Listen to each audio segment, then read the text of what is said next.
Hello' বন্ধু বান্ধৱীসকল, দুপৰীয়া আপোনালোকক আজি এটা বস্তু দেখুৱাবলৈ লৈছোঁ দেই। এই আমাৰ পবিত্ৰ ভাদ মাহত কোনে কোনে নামঘৰৰ বুট মগু তৰকাৰী এখন বনাই খায়, কাৰ কাৰ ঘৰত দাইল ধৰণৰ বনাই খায় জনাবচোন। মই হ'লে এই দাইলখন খুব ভাল পাওঁ দেই। ইয়াত দেখিছে মই এতিয়া কালি নামঘৰৰ বুট মগুখিনি এনেদৰে ধুনীয়াকৈ সিজাই লৈছোঁ, মানে কুকাৰত চিটি মাৰি লৈছোঁ দুটা।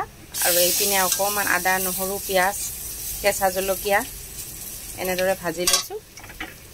এতিয়া এই বুট মগুখিনি এনেদৰে থুপথুপীয়া এখন তৰকাৰী হ'ল, দালিও হ'ল। এনেদৰে খাই খাই কোনে কোনে ভাল পায় জনাবচোন কমেণ্টত। মই হ'লে ভাদমহীয়া নামৰ প্ৰসাদখিনি তৰকাৰী এখন খাই পিনে খুব ভাল পাওঁ দেই। এনেদৰে খুব ভাল লাগে। বেছি পানী নিদিওঁ, মানে দাইলৰ দৰে তেনেকুৱা পানী নিদিওঁ, এনেকুৱা থুপথুপীয়া তৰকাৰীৰ দৰে বনাই লৈছোঁ। ঠিক আছে।